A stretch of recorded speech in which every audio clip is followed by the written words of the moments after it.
Hello everyone, एक बार फिर से स्वागत है आपका हमारे यूट्यूब चैनल नॉलेज फटाफट में। तो आप लोग के बहुत सारे सवाल आ रहे थे कि सर AK2 लगातार एग्जाम में हमारी बैक लगाता है, हम कैसी भी कॉपी लिखते हैं, कितनी भी अच्छी लिखते हैं, हमारी बैक लग जाती है। आप कोई तरीका बताओ कि AK2 में हमारी बैक ना लगे। तो ये वीडियो आप लोगों के लिए सच में बता रहा हूँ, 8 से 10 मिनट की वीडियो है, आप लोगों के लिए पूरा रामबाण साबित होगी। अगर ये वीडियो देख लिए तो आज से आपकी AK2 में कभी बैक नहीं लगेगी, क्योंकि मैं बताऊंगा कि AK2 में कॉपी कैसे लिखे सही तरीका। एज AK2 स्टूडेंट मुझे पता है कि कॉपी कैसे लिखी जाती है।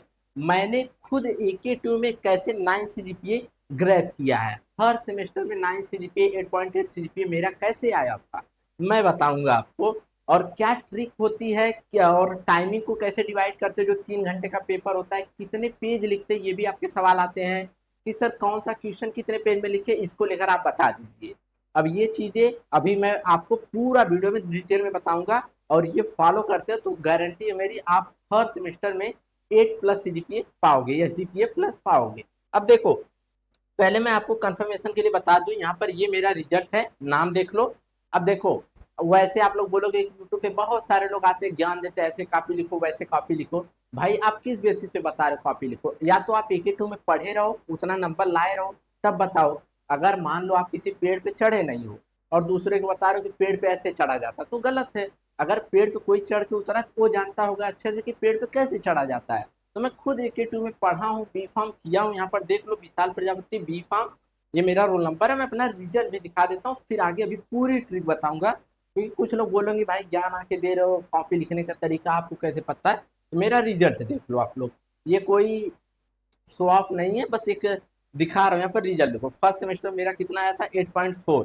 उसके बाद देखो इंप्रूवमेंट कैसे हुई, सेकंड सेमेस्टर में कितना SGPA आया 8.9, ये मेरा ही रिजल्ट है। उसके बाद देखो थर्ड सेमेस्टर में देखो कितना आया 9.1 SGPA, कितना आया 9.1 SGPA।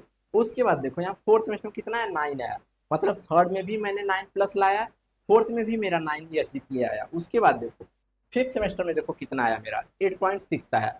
फिर उसके बाद सेवन में देखो फिर मेरा 9.1 आया, मतलब थर्ड में भी आया था, फोर्थ में भी आया था, सिक्स में 3 बार 9+ आ चुका है मेरा।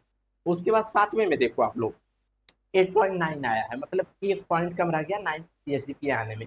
फिर इधर देखो 8.3 आया है, और टोटल मेरा आया है जो CGPA बन के आया 8.8, मतलब 88% टोटल आया है।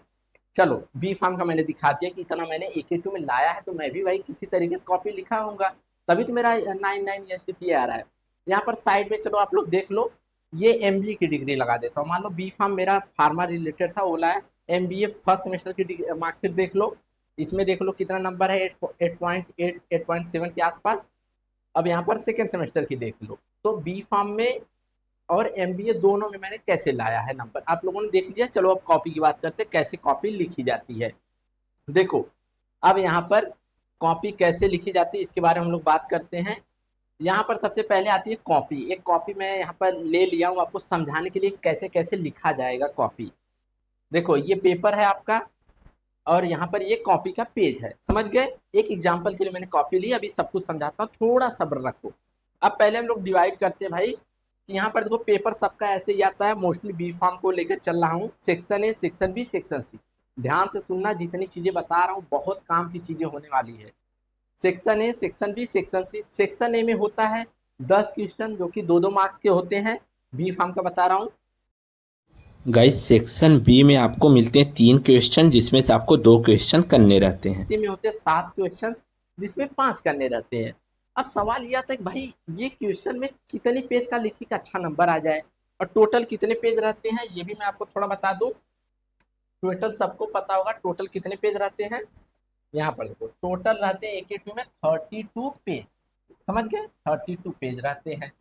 अब ये देखो इतना पेज हो गया, ये मतलब इतना क्वेश्चन हो गया। अब टोटल टाइमिंग कितना मिलता है, 32 पेज रहता है। टोटल टाइमिंग मिलती है 180 मिनट। 180 मिनट का मतलब 3 घंटे। 3 घंटे मतलब 1 घंटे में 60 मिनट, मतलब 36 18, 180 मिनट मिलते हैं। 32 पेज रहते हैं।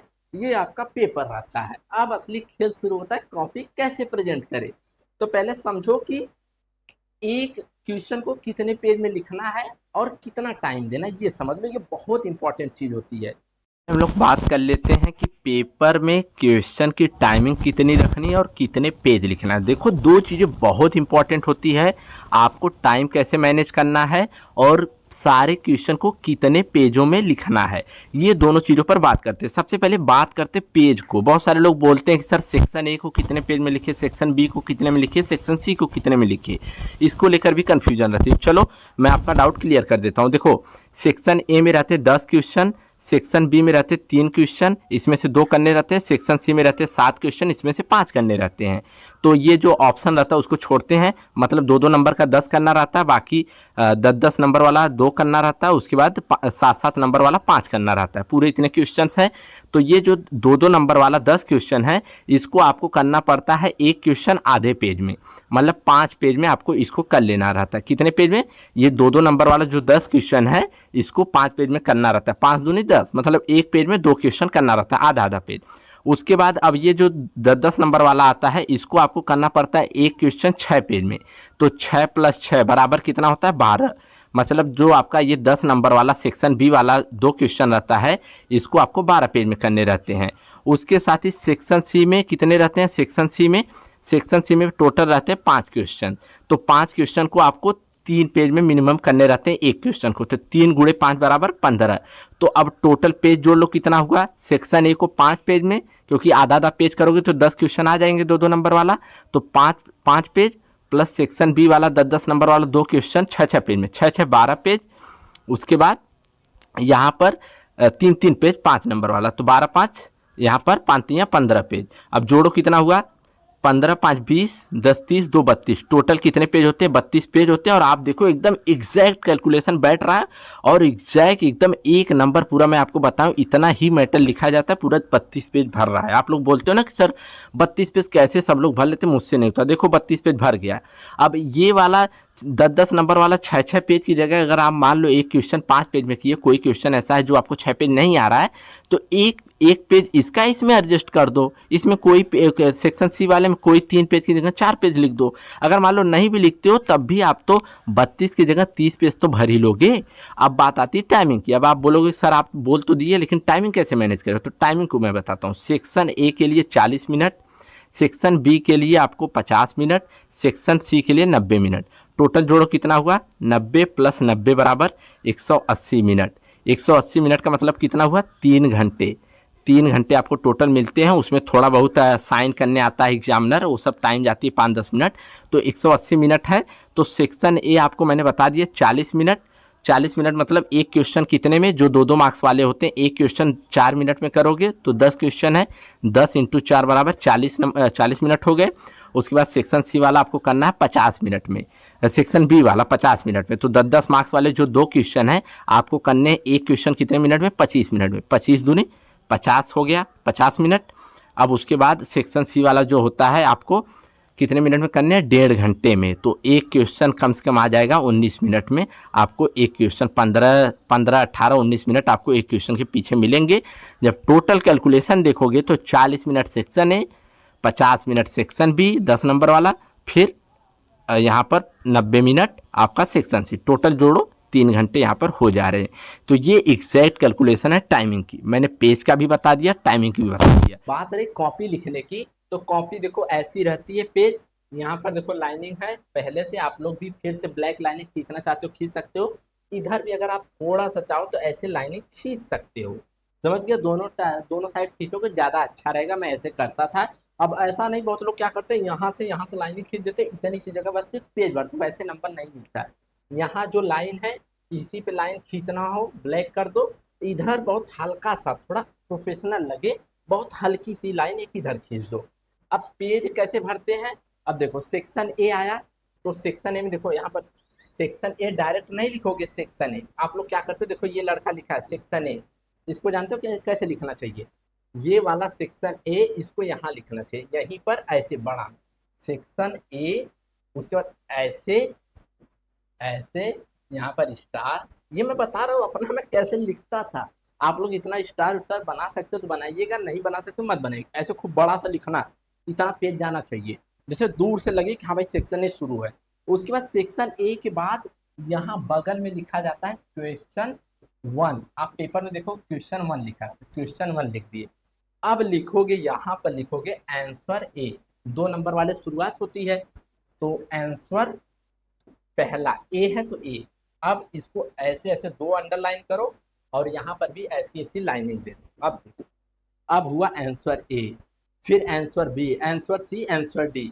अब आओगे जब सेक्शन बी में तो फिर नए पेज से शुरू किया करो, बीच में कभी मत करो, भले इतने पे खत्म हो जाए तुम्हारी लाइनिंग। यहाँ सेक्शन बी मत डालो, नए पेज पे डालो, सेक्शन बी लिखो, फिर यहाँ पर साइड में लिखो क्वेश्चन टू, फिर यहाँ पर बीच में एकदम बीच में पेज के बीच में ये जैसे लिखे तो यहाँ पेज के बीच में लिखो सेक्शन बी वाला जो 10 नंबर का होता है, मान लो तीसरा वाला कर रहे हो सी वाला, उसमें तो लिखो आंसर ऐसे ए एन एस बड़ा सा आंसर सी।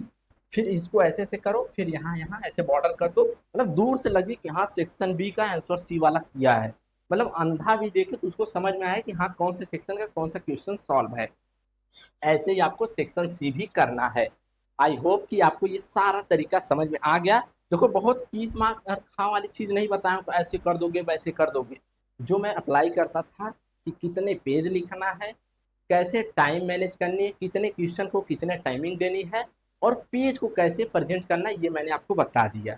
अब राइटिंग आपके ऊपर होती है। अब ये इनकी राइटिंग ऐसी है, अब आप ऐसे ऐसे करके लिखते हो तो उसकी जिम्मेदारी मेरी नहीं है, उसको सुधारना पड़ेगा। ये वे ऑफ प्रेजेंटेशन मैंने बताया, ऐसे से प्रेजेंट करोगे तो बहुत अच्छी लगती है एग्जामिनर।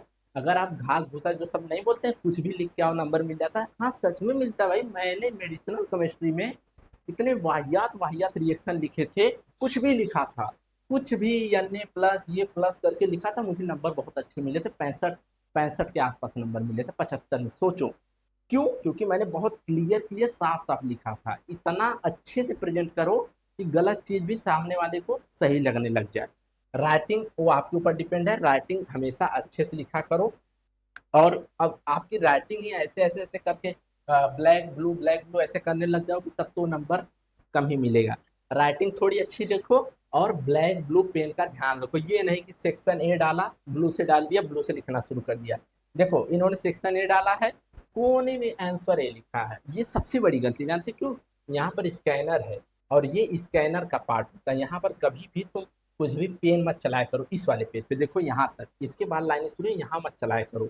इनको सेक्शन के बाद ये वाला आंसर है बीच में, ये देखो आंसर भी फिर छोटा सा बगल में लिखा है ये लड़का, इसको यहाँ लिखना चाहिए। आंसर सी है, इसको अगले पेज में फिर यहाँ लिखना चाहिए। आंसर डी को अगले पेज में यहाँ लिखना चाहिए। ये एक पेज में देख रहे हो भाई साहब 5 5 क्वेश्चन लिख दिए हैं, तो कैसे आपको 2 2 नंबर मिलेगा? घंटा 2 2 नंबर मिलेगा? कुछ नहीं मिलेगा। फिर भाई आपका आएगा 7.1 S G P A, 7.2 S G P A, किसी में बैक लगा देगा। तो ये मत फॉलो किया करो। इन्होंने 5 क्वेश्चन किया है, आपको बस 2 करना है और लास्ट में जाके 1 करना है। तो ये पूरा फार्मूला रहा। आपको वीडियो कैसी लगी मुझे बताइएगा, और ये अगर ट्रिक फॉलो करते हो मैं 100% गारंटी लेता हूँ कि आपकी बैक तो कभी नहीं लगेगी। और ये भी गारंटी लेता हूँ अगर कोई भी लड़का लड़की देख रहा है, जैसा मैंने किया एकदम वैसी टाइमिंग वैसा पेज और अच्छी राइटिंग फॉलो करते हो तो 8.5 plus S G P A लाने से कोई भी नहीं रोक सकता। ये लिख के गारंटी ले लो। नहीं तो आप लोग अगले सेमेस्टर में अगले एग्जाम में अप्लाई करके देख लेना और आके मुझे खुद बताओ कि हाँ विशाल भाई मैंने ऐसे ऐसे आपका फार्मूला अप्लाई किया था और सच में मेरा नंबर आया है। और खासकर लड़कियां अगर अप्लाई करेंगी तो ज़्यादा नंबर पाएंगी। क्यों क्यों बोल रहा हूँ? क्योंकि लड़कियों की राइटिंग अच्छी होती है। लड़के कुछ भी लिखते हैं उल्टा सीधा, लेकिन लड़कियों की हैंड राइटिंग अच्छी होती है। तो मैंने जितना बेसिक तरीका बेसिक टाइमिंग बताई उसको फॉलो करो, आपकी राइटिंग अच्छी होती है तो आप अच्छा नंबर पा सकते हो। लड़के भी पा सकते हैं अगर राइटिंग अच्छी रहेगी तो चलिए वीडियो पसंद आए तो वीडियो को लाइक करिए, चैनल पर नया सब्सक्राइब करिए। मिलेंगे नई वीडियो में, तब तक के लिए बाय बाय, टेक केयर।